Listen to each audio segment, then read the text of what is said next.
Hello guys, nandito na naman tayo. Siyempre, good morning muna rito at good evening dyan.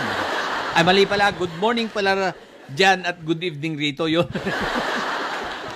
Ano ba yan? Baliktad. Eto guys, pag-usapan lang natin, itong mga, dahil talagang ayaw talaga magpapigil ng mga didili sa kanilang mga kabubuhan. Ano ang tinutukoy ko? Aba, itong paninindigan nila na original na raw ang mga Xerox copy. At kanilang ipinangangalandakan, may mga nag-Xerox pa ng pera na sa kabubuhan nila, hindi nila alam na bawal ito. Anyway, pabayaan lang natin, malay mo. Kumilos ang Bangko Sentral at disiplinahin ang mga ito, kasuhan, pwede naman. Pero eto guys, talagang mga siraulo lang, ang sobrang kabubuhan, lampas talaga, lampas sa impyerno. Hindi ko masabing langit kasi di naman tong mga to makadiyos, Anyway, isipin nyo guys, ang kabubuhan na itong mga to, pwede raw talagang, talagang pinagpipilitan nila despite na ang Supreme Court ay may desisyon sa bagay na yan. Pero eto, kunin na lang natin yung logic nila guys. Sinasabi nila pwede na ang Xerox, kaya naman pwede na raw ibili yung mga Xerox na pera. O eto mga didilis na bobo, makinig kayo. Unang-una, dun sa mga may sasakyan na didilis dyan. O di ba kapag kayo ay hinuhuli o kaya dahil ang mga motor ninyo ay mga hulugan pa lang, ano ang hawak ninyong dokumento? Di ba Xerox copy lang ang ORCR ninyong mga hinayupa kayo? O bakit? Tinatanggap ba ng LTO yan kapag nahuhuli kayo? Tinatanggap ba ng mga pulis yan kapag nahuhuli kayong mga hinayupa kayo? Bakit nila tinatanggap ang Xerox copy ng inyong OR at CR? Dahil ito ay nagpapatunay na totoo. Tinuturing na ito ay totoo at legit. Legit yung inyong dokumento, mga tanga. O yan ang una, Xerox copy. O ORCR nyo Huwag nyo sabihin dala-dala nyo lagi ang original na CR ninyo. Sa bagay, hindi nyo nga pala alam yung CR. Di pa kayo nakakita sa personal kung ano baga itsura ng tunay na CR CR po yung Certificate of Registration Tsaka yung OR naman, yung original receipt, So, hindi kasi nila alam ang tunay na itsura niyan kasi nga mga hulugan ng motor kadalasan pa nababatak. Pero ibig ko sabihin, binibigay nyo ba yung original? Paano nyo ibibigay? Wala nga kayong original, mga bobo.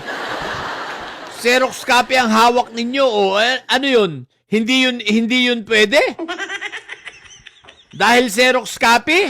O di ba kinukonsider yun na authenticated rin? Kahit na Xerox copy, inirerespeto at ginagalang at pinaniniwalaan ng mga enforcers? Di ba? Ang tanga nyo talaga. O ito ang pangalawang kabubuhan nito mga didilis.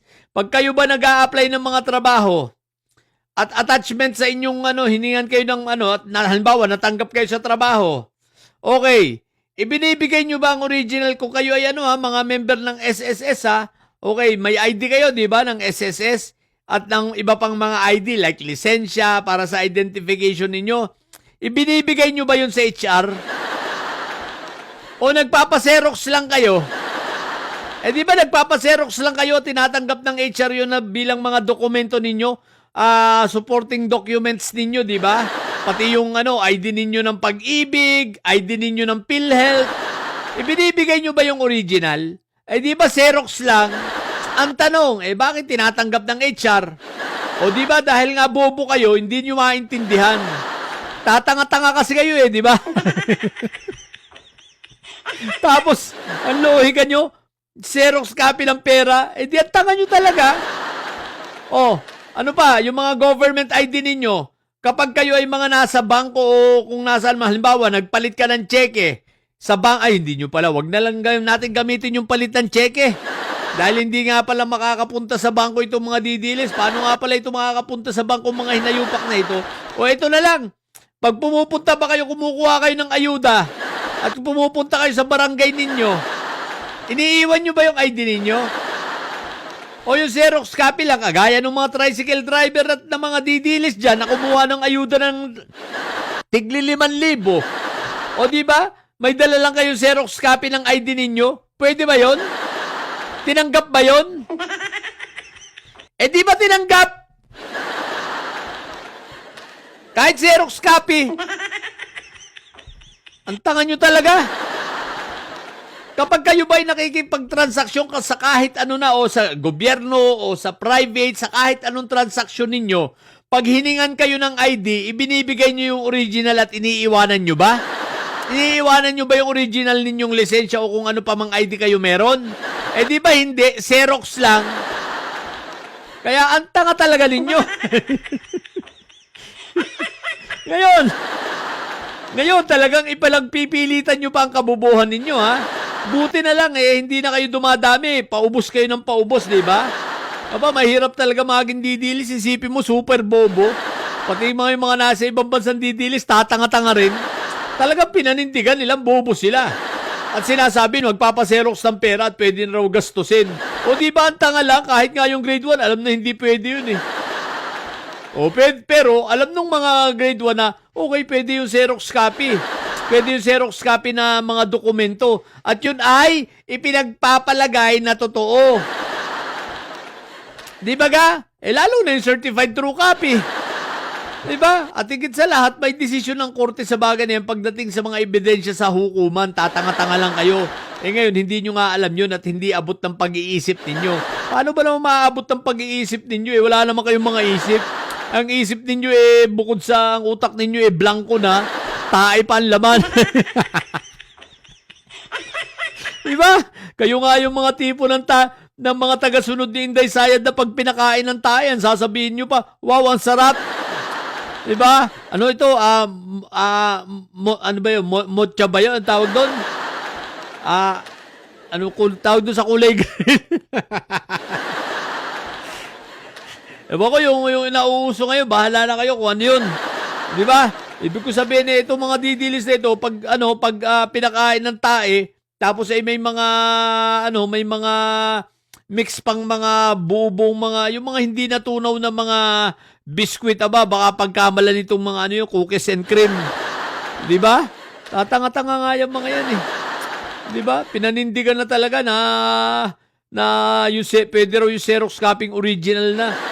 At katulad na raw ng original. Tatanga-tanga pa kayo. Katulad ng mga sinabi ko, yung ORCR nyo nga, di ba? Oh, ibig nyo sabihin, hindi pwede ORCR, hindi rin pwede yung mga ID ninyo, mga hinayupa kayo. Ibig sabihin, hindi kayo pwede mag-Xerox. Ang tanong ko, iniiwanan nyo ba? Ba't Xerox copy lang iniiwanan nyo? So next time huwag kayo mag-iwan ng mga Xerox copy ha. Iwan ninyo yung mga original yung ID, mga bobo. Hirap talaga mga didilis ang hinayupak na yun lang. Sa totoo lang guys ilang araw na itong kumakalat, hindi ko pinapatulan dahil ako'y natatawa lang dahil sobrang bobo na. Kaya lang ngayon, dahil lalo dumarami ang nakikita kong mga nagkakalat nitong kabubuhan na ito, patulan na natin. No? O mga didilis, next time huwag kayong gumamit ng mga Xerox sa mga pagsasabit ninyo ng mga dokumento Ibigay ninyo yung original ninyo. Tatanga-tanga naman kayo di ba? O tsaka yung mga pinaserox yung pera, try nyong ibayad Subukan nyo lang, di ba? Subukan nyo lang na ibayad, okay? Para malaman ninyo. Total, tanga naman kayo, kaya hindi ako magtataka kung may susunod sa inyo.